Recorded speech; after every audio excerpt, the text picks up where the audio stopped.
నా పేరు వెంకటరామకృష్ణమూర్తి ఏలూరి. సో, యాక్చువల్‌గా నేను వైజాగ్‌లో ఉండి బిల్డింగ్‌లు, అపార్ట్మెంట్స్ కన్‌స్ట్రక్షన్ చేసుకుంటూ ఉండేవాడిని. సో, వ్యాపార రీత్యా ఏలేశ్వరం రావడం జరిగింది. గత 4, 5 సంవత్సరాల నుంచి కూడా ఇక్కడ ఉండడం జరుగుతుంది. బట్ ఇక్కడేంటంటే అందరూ కూడా గోశాల, గోశాల అంటున్నారు. గోశాల అంటే మనం ప్రతి చోట గోశాల అనేది చూస్తుంటాం కదా! అంతే అనుకునేవాడిని. బట్ ఈరోజు చాలా స్పెసిఫిక్గా ఇక్కడికి రావడం జరిగింది. వీటిని చూసి చాలా ఆశ్చర్యపోయాను అన్నమాట. ఆశ్చర్యపోవడం అనంటే అడుగెత్తు ఆవులను తయారు చేయడం అనేది ఆయన కాన్సెప్ట్ అనమాట. డాక్టర్ గారు కృష్ణరాజు గారు అని చెప్పేసి ఈయన దీని మీద స్పెషల్గా రీసెర్చ్ చేసుకుంటూ వాటిని ఏ రకంగా అంటే హైట్ పెంచితే ఏమవుతాయి, హైట్ తగ్గిస్తే ఏమవుతుంది అని చెప్పి ఆయన రీసెర్చ్ చేయడం జరిగింది. సో హైట్ పెంచి కొద్ది ఏంటంటే ఇవి ఆవులు అనేవి హిందూ ధర్మానికి అందరూ కూడా పూజించే ఆవులు కాబట్టి ఈ హైట్ పెరిగిన కొద్దీ వీటిని వేరే వాళ్ళు కోసుకొని తినే అవకాశాలు ఎక్కువ ఉంటాయి.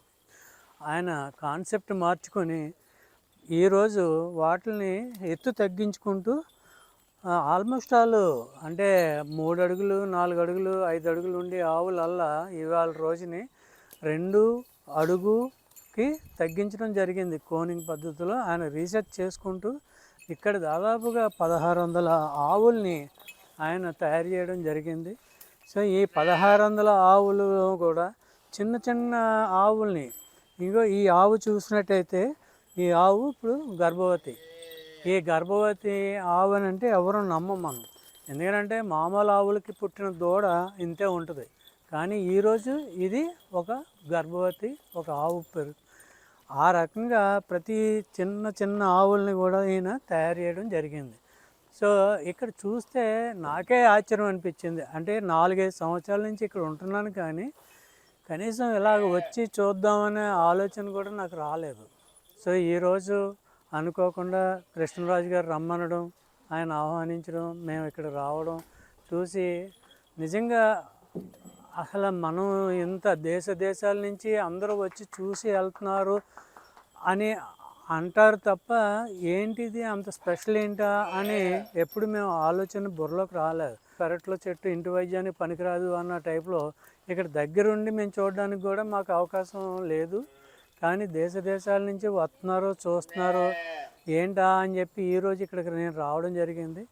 రావడమే కాదు, అసలు రియల్గా ప్రతి మనిషి కూడా ఈ రకంగా అంటే మనం హిందువులమై ఉండి ఆవుల్ని ఏ రకంగా అయితే మనం పూజించుకుంటామో అలాగే ఈ ఆవుల్ని తయారు చేయడంలో ఆయన కృతకృత్యులయ్యారు. అలాగే మేకల్ని చాలా వాటి మీద ఆయన రీసెర్చ్ చేస్తున్నారు.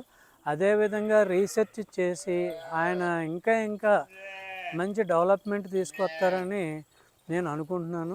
మన ఇంట్లో డాగ్ని ఎలా పెంచుకుంటున్నామో అలాగా డాగ్ లాగా ఆవు కూడా ఇంటి లోపల తిరగాలి అనే ఆలోచన చాలా ప్రశంసనీయం. సో ఆ రకంగా మనం ఆయన్ని అభినందించాల్సింది, అందరం కూడా మనం అభినందించాల్సిందే తప్ప ఇందులో విమర్శించడానికి ఏమీ కనపడదు. కానీ అది విమర్శించారంటే ఇంక అది మూర్ఖుల పని.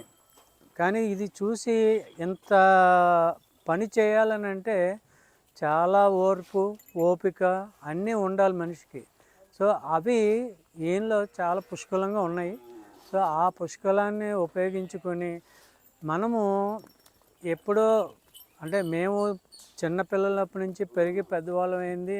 దాదాపు ఇప్పుడు నేను ఎంత ఎత్తున్నానో అంత ఎద్దులతోటి మేము వ్యవసాయాలు చేసి చదువుకొని మేము ఈరోజు ఈ స్టేజ్కి రాగలిగాం. కానీ మేము ఏ అయితే వ్యవసాయాలు చేసి ఈ స్టేజ్కి రాగలిగామో వాటిని విస్మరించాము. కానీ మా తర్వాత జనరేషను ఆయన కనీసం వాటిని విస్మరించడం కాదు కదా, వాటిని ఏ రకంగా మనం అభివృద్ధి చేయాలి అని ఆయన కాన్సెప్ట్ తోటి ఈయన ఇక్కడ అభివృద్ధి చేయడం జరిగింది. దాదాపు 5 నుంచి 6 ఎకరాల పొలంలో ఇది ప్రత్యేకంగా గోశాలని నిర్మించడం జరిగింది. దాదాపు 1600 ఆవుల్ని పెంచడం అంటే ఇవాళ రేపు ఒక ఆవుని 2 ఆవుల్ని మనం పెంచుతున్నామని అంటేనే దానికి చాలా ఇబ్బంది పడవలసిన రోజులు ఇవి.